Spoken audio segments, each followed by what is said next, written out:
cintai mereka, tidak mencintai orang Ansar kecuali orang yang beriman, tidak membenci orang Ansar kecuali orang munafik. Ya, Nabi bahkan mendoakan 3 keturunan orang Ansar. Ya Allah, rahmatilah orang Ansar, anak-anak Ansar, cucu orang Ansar, yang mendapatkan doa Nabi. Orang Ansar ini asal mereka dari Yaman. Ya, kemudian mereka tinggal di Madinah, hadirin sekalian. Karena doanya Nabi SAW dan keturunannya orang Ansar. Nah, walhasil Nabi ingin mengembalikan hartanya orang Muhajirin yang diambil oleh orang-orang kafir Quraisy, sehingga orang Muhajirin ini tidak mengalami kesulitan. Ya, bagaimana mereka tidak enak terus mengandalkan kebaikan orang Ansar. Nabi sebagai pemimpin ingin mengembalikan. Jadi ini kesempatan kafilah dagang Quraisy yang membawa harta ini, hadirin sekalian, itu diambil kemudian diberikan kepada orang Quraisy, orang Muhajirin, Muslimin Muhajirin, ya, supaya mereka hidupnya lebih baik seperti itu. Karena senilai 50.000 dinar, ya 50.000 apa? Dinar lumayan, hadirin sekalian, menutupi kebutuhan kaum Muhajirin. Makanya Nabi punya rencana mengajak kafilah dagang mereka. Sehingga kemudian Nabi mengumpulkan sekitar 313 pasukan hanya untuk mengajak kafilah dagang. Asalnya seperti itu. Nah, Nabi mendapatkan informasi kafilah dagang ini hanya dikawal oleh 40 orang saja. 40 orang. Ya, 1.000 orang dikawal 40 orang. Kenapa orang Quraisy tidak mengawal begitu banyak pasukan? Karena orang Quraisy menganggap bangsa Quraisy ini bangsa kuat, pemimpin Arab, ya, maka semuanya segan sama Quraisy, sehingga tidak perlu bawa banyak pasukan untuk mengawal kafilah dagang, cukup 40 orang. Nah, itu di pikiran pemimpin Quraisy saat itu, hadirin sekalian. Walhasil umat Islam diperlukan dalam sebuah peranan yang besar.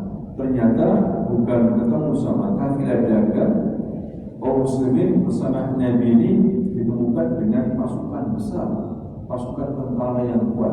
Padahal Nabi membawa senjata bukan senjata untuk perang, senjata untuk safar, hanya menghadapi 40 orang.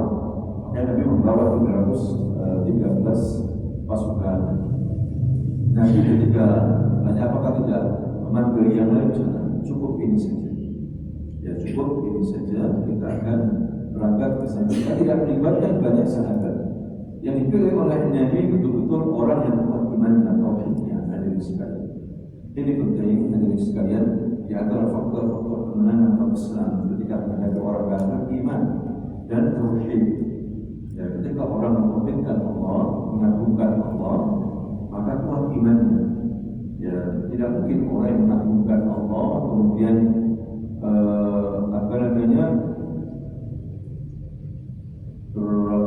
itu membuat atau menyayangi orang kafir.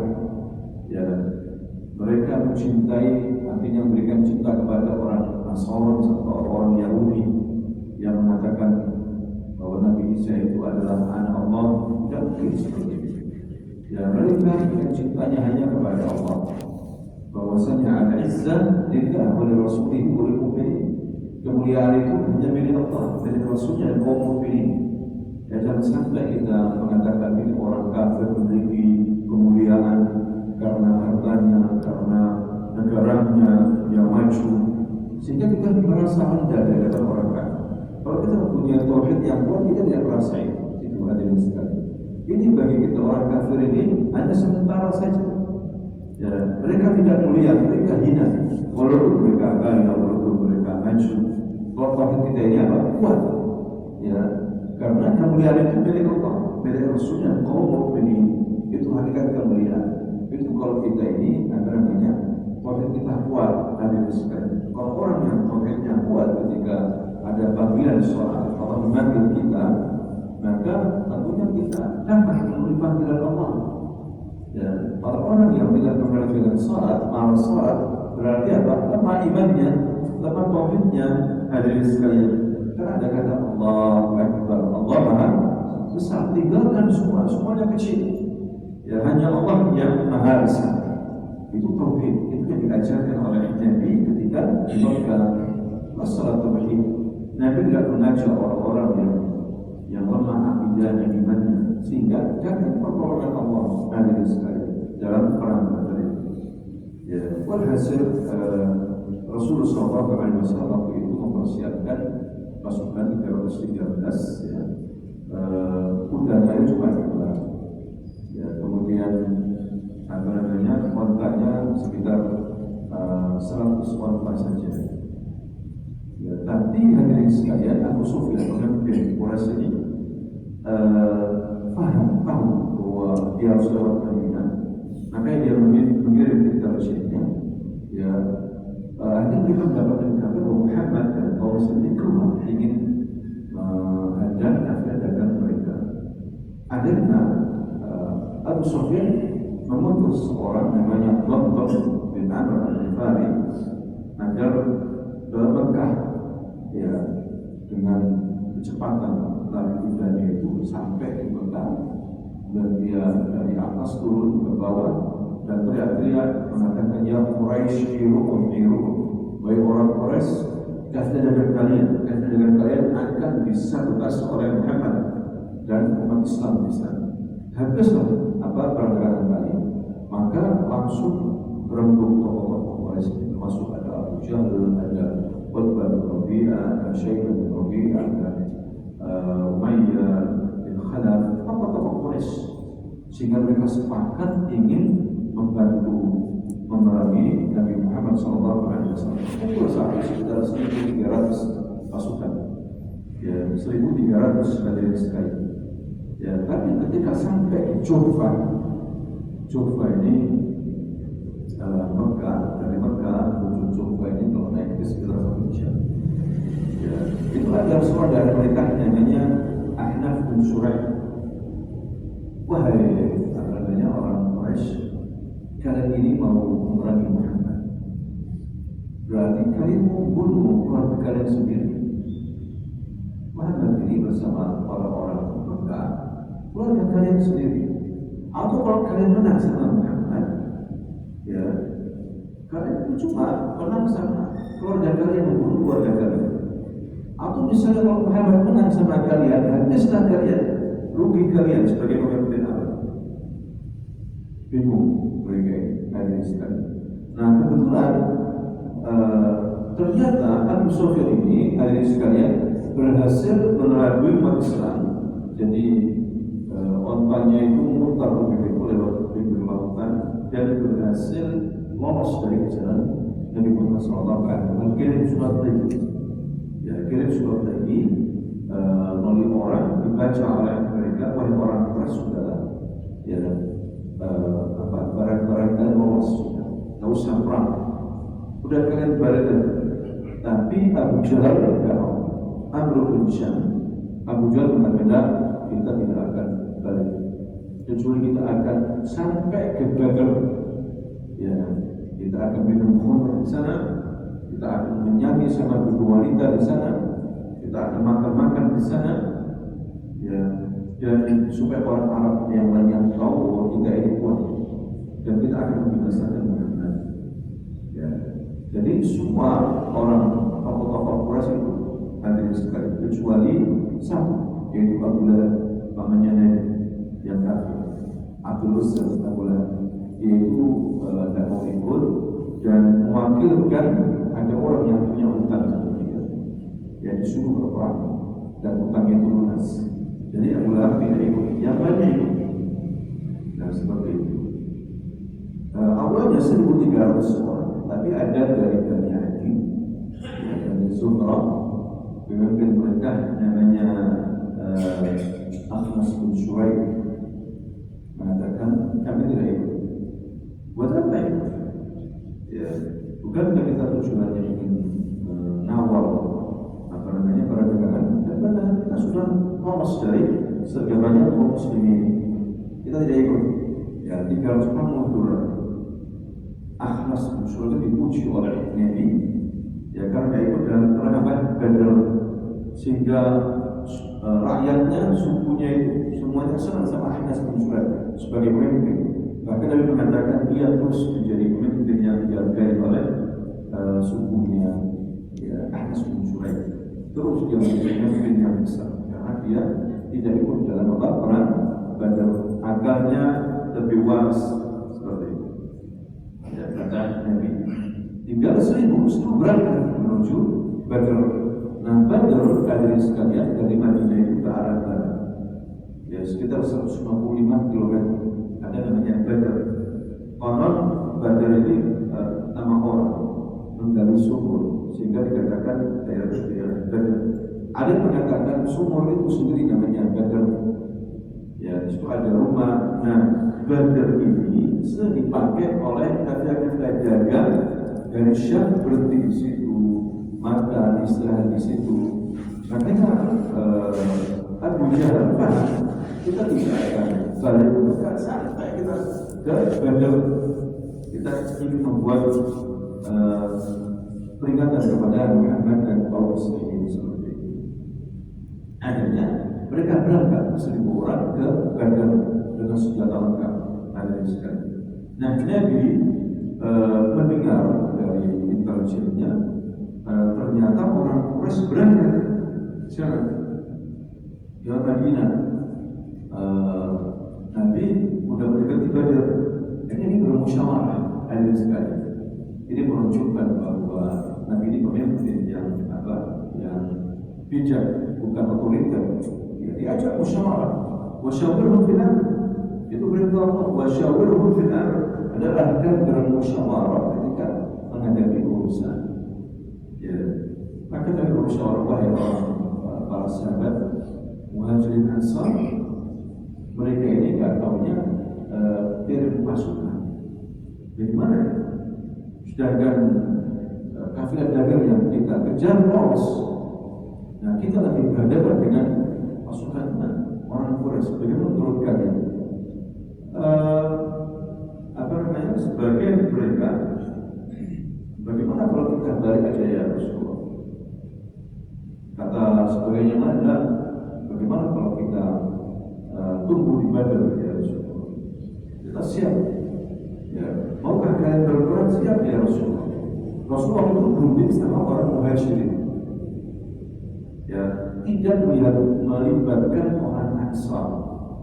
Kenapa? Ada orang sebelah banyak kebaikan, kan mereka ikut. Kebanyakan mereka orang Ansar. Pasukan Nabi dalam perang Badar. Tapi kemudian pemimpin Ansar seperti Sa'ad bin Ubadah dan Miqdad bin Aswad mengatakan, ya Rasulullah, sepertinya engkau mau melibatkan kami, tapi engkau diam, malu. Kenapa ya Rasulullah? Libatkan kami. Ya, kami ini siap ya Rasulullah. Engkau ajak berperang, kami siap. Kami ini sudah membayar kamu, sudah beriman dengan ajaranmu, sudah siap membela kamu. Ya, siap ya Rasulullah. Libatkan kami. Jangan hanya Muhajirin. Ya, katanya Miqdad bin Aswad, ya Rasulullah, kita ini bukan seperti pengikutnya Nabi Musa Bani Israil yang pernah mengatakan, ya Musa, pergilah kamu sama Tuhan berperang.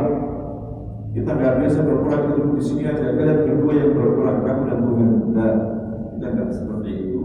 Kita katakan kepada kamu, ya Rasulullah, pergilah kamu berperang, kita di belakang. Walaupun kita harus mengarungi lautan, kita siap. Walaupun kuasa pergi sampai ke Irak, kita ikuti kamu ya Rasul. Jangan khawatir. Nabi senang melihat respon dari orang Ansar. Ya sudah, kalau kita siapkan. Padahal sedikit jumlahnya hadirin sekalian. Jadi mereka dihadapkan pada perang besar. Ya, padahal niatnya cuma ingin menghadang kafilah dagang seperti itu. Ya, itu yang terjadi. Jadi Nabi menyiapkan pasukan dan orang Ansar membuat tenda khusus untuk Nabi agak tinggi begitu. Jadi inilah tenda pertama yang dipakai oleh Nabi. Walaupun Nabi akhirnya turun juga. Nabi memandu dari tenda, kemudian Nabi juga turun.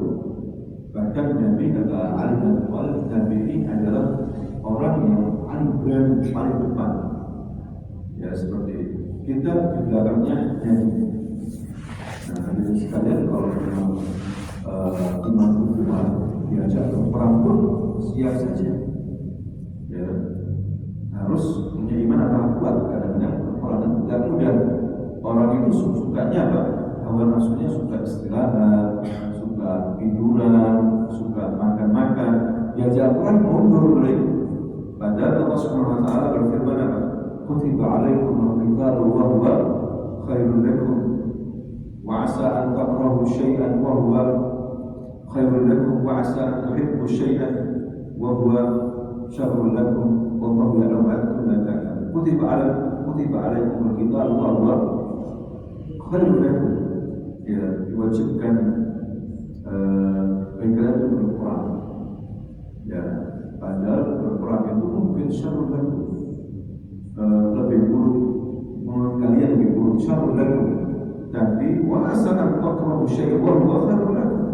Bisa jadi yang kamu anggap buruk itu lebih baik bagi, ya, atau sebaliknya yang kamu sukai lebih buruk bagi. Wallahu ya'lamu wa antum la ta'lamun.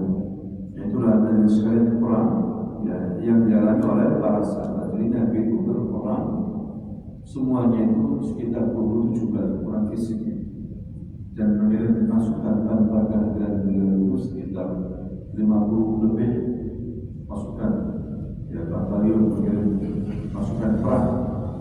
Ini menunjukkan bahwa jihad itu macam-macam. Dalam Islam itu ada jihad melawan hawa nafsu, ada jihad dengan harta, ada jihad dengan tenaga. Ya, Nabi melampaui semua jihad. Sudah melakukan apa? Semua macam-macam jihad. Jihad melawan hawa nafsu, jihad dengan harta, jihad dengan tenaga. Hadirin sekalian, tentunya sebelum jihad dengan tenaga, jihad dengan apa? Melawan hawa nafsu. Seperti itu, mengalahkan apa? Hawa nafsu. Bukan berarti jihad fisik aja. Ya, justru jihad ini kita bisa orang kafir. Kalau umat Islam masih memahami jihad perang dan diajarkan jihad, orang kafir akan segan sama umat Islam. Hadirin sekalian.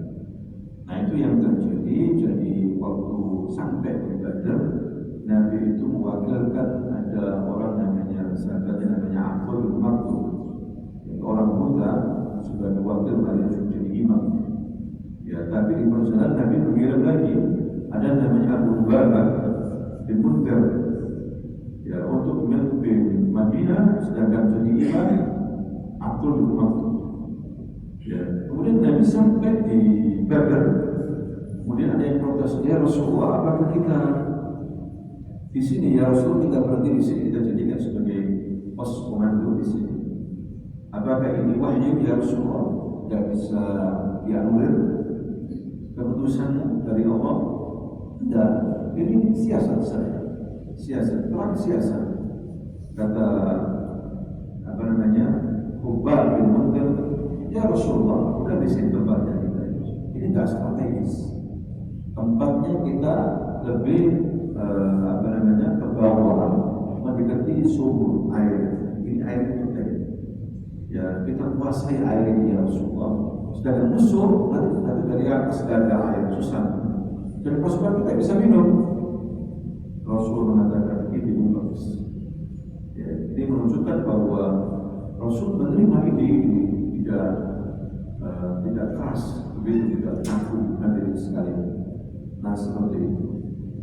Kemudian Nabi bertemu dengan beberapa orang, ya, diinterogasi. Ada 2 orang pemuda begitu ditangkap. Ternyata suruhannya orang Quraisy untuk menangkap oleh Ali dan yang lainnya, ditugasi sama Nabi. Ya, kamu dari kelompok Quraisy? Iya. Ya, berapa orang mereka itu? Saya nggak tahu. Kemudian setiap hari mereka menyembelih unta berapa? Setiap hari mereka menyembelih unta sekitar 9 sampai 10. Berarti jumlah mereka 1.000, 900 sampai 1.000. Nabi minta hadirin sekalian, langsung bisa nambah. Jumlah mereka berarti berapa? Antara 900 sampai apa? 1.000. Karena setiap hari mereka menyembelih 9 sampai 10 apa? Unta. Itu prediksinya. Jadi Nabi ini nggak pernah sekolah, tapi dia cerdas. Kalau kita nggak sekolah, bahlul. Kalau Nabi yang mengajari siapa? Allah Subhanahu wa Ta'ala, cerdas. Nabi nggak bisa baca, nggak bisa nulis. Ada orang sekarang nggak bisa baca, nggak bisa nulis, pintar. Nah, kalau Nabi nggak bodoh, Nabi pintar. Ya, ada hikmah besar. Kenapa Nabi tidak bisa membaca, tidak bisa menulis ummi Nabi, tapi Nabi cerdas. Ya, dan dia lah pemimpin yang paling berhasil, ya. Pemimpin yang paling berhasil, Nabi Muhammad SAW. Nah, pada malam harinya itu turun hujan, sehingga umat Islam ngantuk bisa istirahat. Sedangkan di kubunya orang kafir ada yang sekali becek, mereka susah tidur. Ya, kalau orang butuh tenaga fisik. Terus bagaimana dengan Nabi kita Muhammad Sallallahu Alaihi Wasallam? Nabi kita justru berdoa sampai menjelang pagi. Bayangkan kuatnya fisik, padahal mengurangi. Ya, sampai Abu Bakar mengatakan, ya Rasulullah, cukup istirahat ya Rasulullah. Ya, dan berdoa, ya Allah, menangkan kita ini, turunkan bantuan. Jika pasukan kecil ini ludes habis, bukan disebut lagi, ya, tunjukkan pertolongan janjimu kepada. Ya, maka dari sekalian Nabi ketika pengumuman itu, malamnya Nabi sempat memberitahu kepada para sahabatnya, wahai para sahabat, ini matinya fulan, matinya di sini. Tunjukkan tempat-tempat. Ya, katanya sahabat persis yang dikatakan olehnya. Abu Jahal mati di sini, Utbah bin Rabi'ah mati di sini, Umayyah bin Khalaf mati di sini, persis sebagaimana ditunjukkan oleh ini. Dan Nabi gembira, wahai para sahabat, Allah menjanjikan kepadaku akan memenangkan satu di antara dua kelompok musuhnya kita akan diberikan kemenangan. Dan itulah hadirin sekalian dalam perang Badar. Dan dalam perang Badar itu memang Allah menurunkan 1000 malaikat akan bergelombang. Termasuk di antaranya adalah malaikat Jibril menaiki kuda turun. Ya.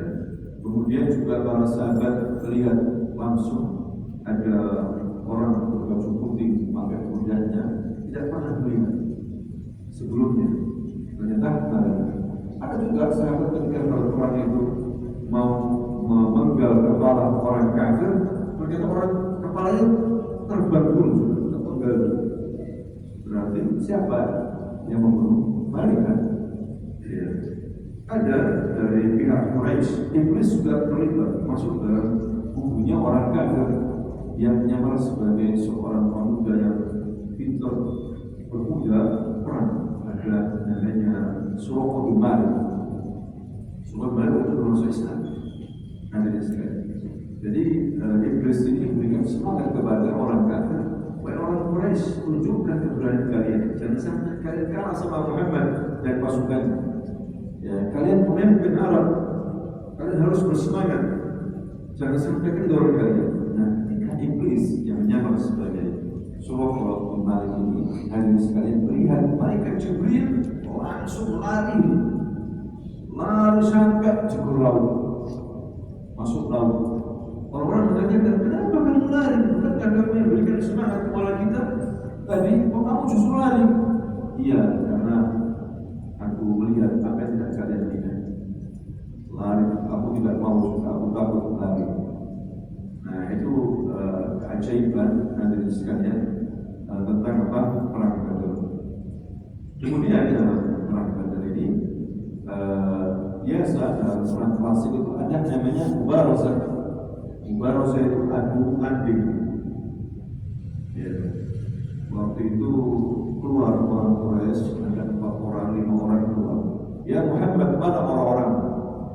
Maka Rasulullah memunculkan pemuda-pemuda Ansar. Fulan. Orang Quraisy melihat orang-orang Ansar. Nah, kita tidak mau menghadapi orang-orang itu. Kita tidak punya masalah dengan orang Madinah. Suruh mundur. Kita ingin orang kita yang Muhammad, orang Muhajirin, orang apa Muhajirin, orang Mekah sendiri yang ikut bersama kami. Tunjuk. Maka Nabi mengatakan, ya Ali, apa namanya, maju. Ya Hamzah, maju. Ya Ubaidah bin Haris, maju. Semuanya Nabi semuanya ahli bait. hadirin sekalian. Ya sudah, itu yang tadi ya, Ali berhasil membunuh musuhnya, kemudian Hamzah berhasil membunuh musuhnya, kecuali Ubaidah perang sengit duel di antara keduanya ini. Akhirnya dua-duanya luka parah. Ali dan Hamzah memenggal kepalanya musuhnya ini, sedangkan Ubaidah dan Haris luka parah. Setelah perang Badar dia meninggal dunia. Ya seperti itu. Baru kemudian perang secara perang damai. Begitu dulu hadirin sekalian. Perang itu dimulai dengan apa? Mubarazah adu jago dulu. Tidak seperti sekarang pasal orang tidur, pasar tidur, anak-anak dibawa biji kalau sekarang. Kalau itu gentle, perang berhadapan. Ya perang klasik itu seperti itu. Nah, walhasil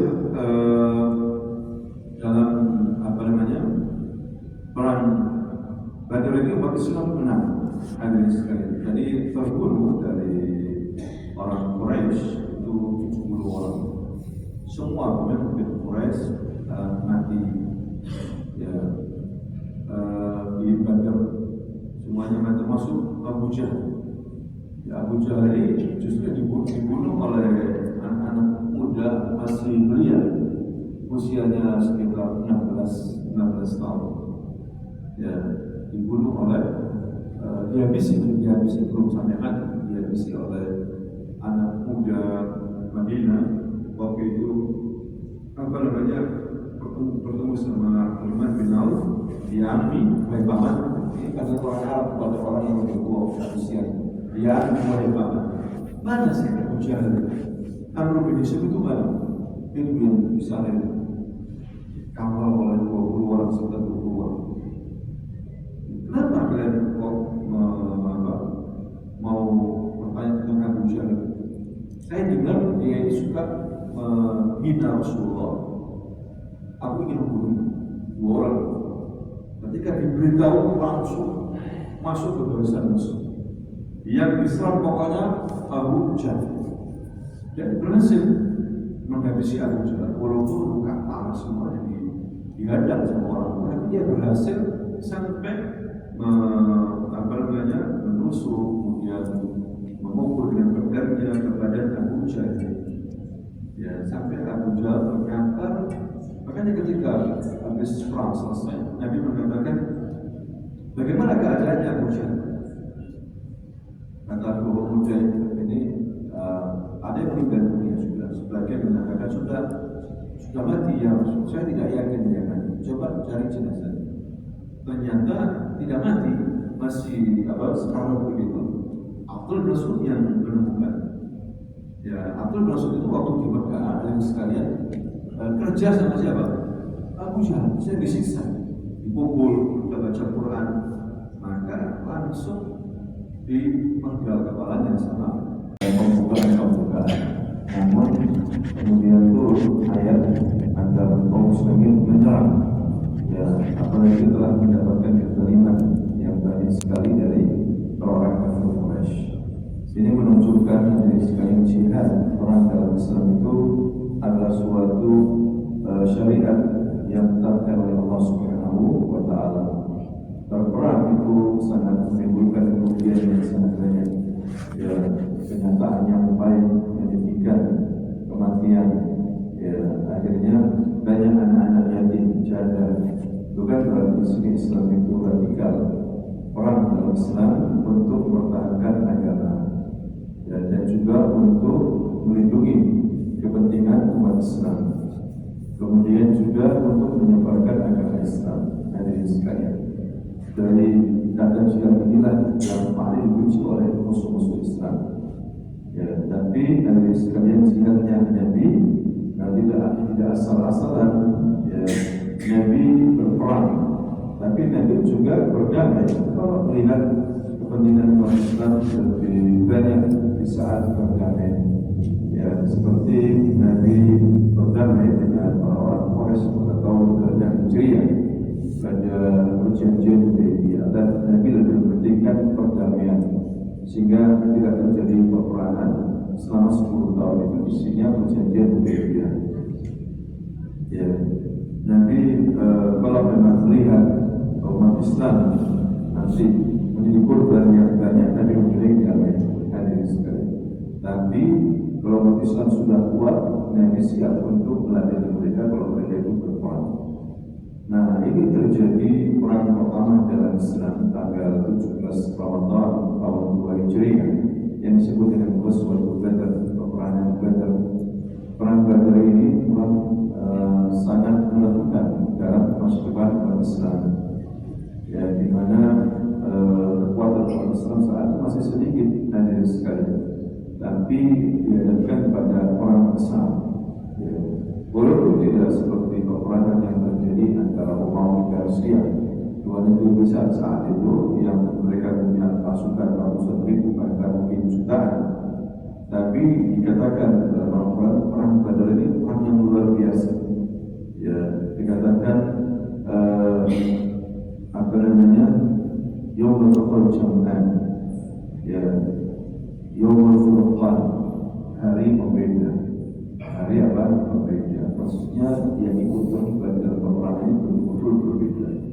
Ya, yang satu dari kalangan umat Islam, ya, menyembah Allah Subhanahu wa Ta'ala, dan musuhnya adalah orang kafir Quraisy yang menyembah berhala.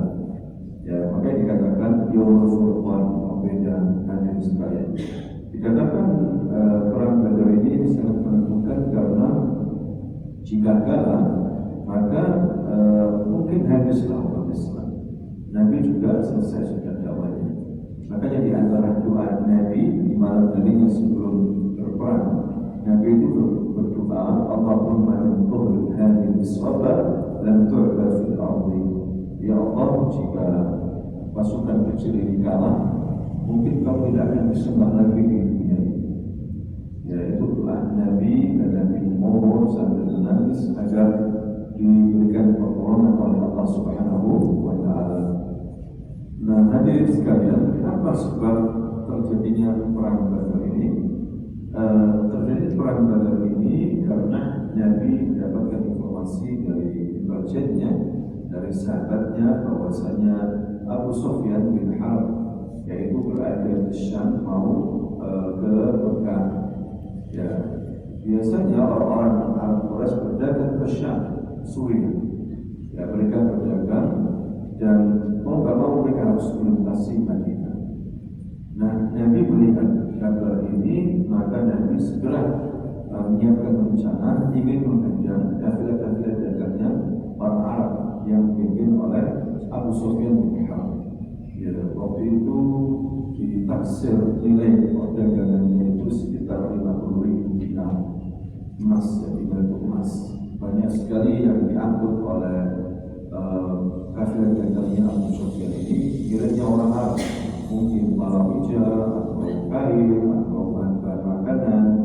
Ada sekitar 1.000 ekor onta yang digunakan untuk mengangkut perdagangannya orang Quraisy dari Syam menuju Makkah. Ya, ini kesempatan bagi Nabi untuk menghadang hadirin sekalian kafilah dagangnya Abu Sufyan. Kenapa? Karena Rasulullah sebagai pemimpin di Madinah saat itu memikirkan nasib daripada orang-orang muhajir. Siapa orang-orang muhajir ini? Yaitu orang-orang Mekah Muslim yang hijrah ke Madinah. Nah, ketika mereka hijrah itu tidak boleh membawa apa-apa. Ya, tidak boleh bawa uang, tidak boleh bawa makanan, ya, bawa barang-barangnya, bahkan dirampas semuanya oleh orang Quraisy.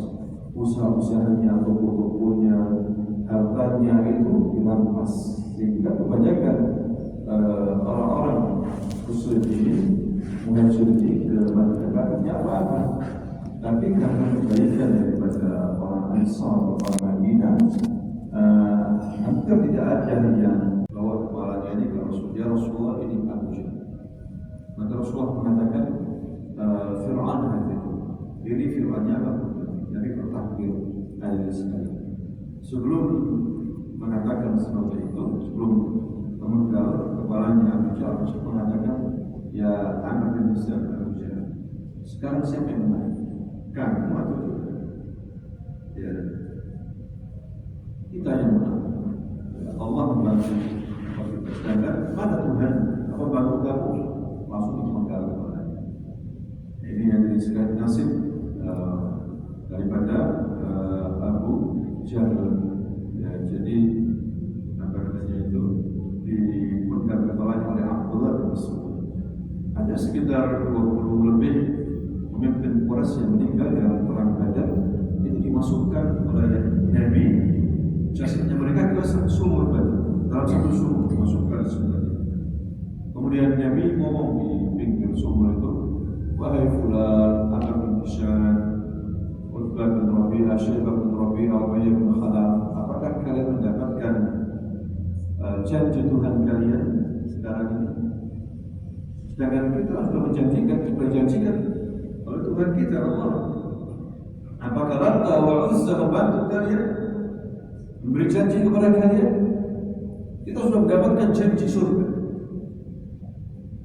Umar melihat Rasulullah ngomong sendiri, ya Rasulullah, kemudian kamu berbicara dengan orang sudah mati ya Rasulullah. Iya, ya Umar, mereka didengarkan oleh Allah SWT. Ya, jadi hari sekalian, itu tidak semua orang sudah mati itu bisa mendengar orang yang ada beberapa kondisi yang Allah SWT buat mereka mendengarkan. Misalnya Nabi mengatakan kalau orang itu mengantarkan jenazah, jenazah itu sudah dikuburkan begitu, layaknya ini pulang itu terdengar suara korban oleh seminggu. Jadi Allah begitu cepat memasukkan roh ke mayat ke badannya, menunjukkan bahwa dia hidup di alam barzakh.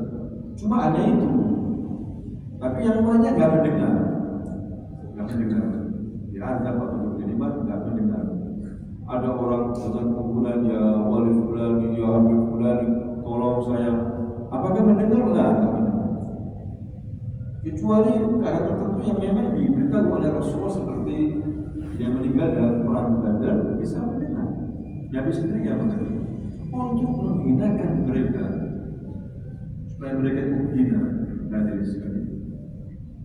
Walhasil Nabi dan kaum muslimin menang dalam perang Badar ini, hadirin sekalian.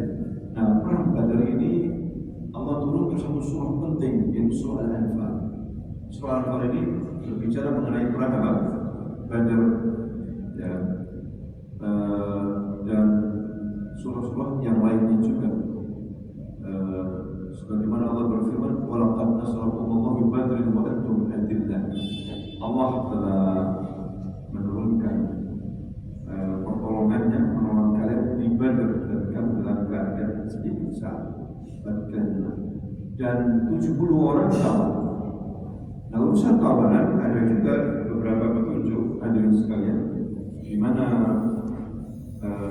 Nabi menginginkan yang kawan ini yang punya uang dari keluarga yang kaya menyerahkan uang jaminan, nanti dibebaskan. Kalau nggak punya uang disuruh untuk mengajarkan orang-orang Nabi yang nggak bisa baca Quran. Di sini Nabi menunjukkan apa? Perhatian sama pendidikan. Sampai awal disuruh untuk mengajarkan bahasa Arab atau Quran. Karena orang-orang Quraisy itu pintar. Beda dengan orang Madinah. Ya, itu usulannya siapa? Rasul dan Abu Bakar. Tapi Umar mengatakan apa? Dan saya nggak setuju. Ini musuh-musuh Allah ya Rasul, memerangi kita, membunuh sahabat-sahabat kita. Usulku penggal semuanya kepalanya ya Rasul. Tapi Rasul sudah memberitahu usulnya seperti itu. Besok paginya Umar mendatangi tendanya Abu Bakar dan juga Rasulullah, tadi berduaan menangis dua-duanya. Kata Umar, kenapa kalian menangis berdua ya Rasulullah? Kenapa kalian menangis? Tunjukkan supaya aku bisa nanti menangis. Kalau kamu nggak mau menangis, apa sebabnya? Aku juga ingin menangis juga seperti kalian menangis. Katanya Rasulullah, tadi malam turun ayat. Allah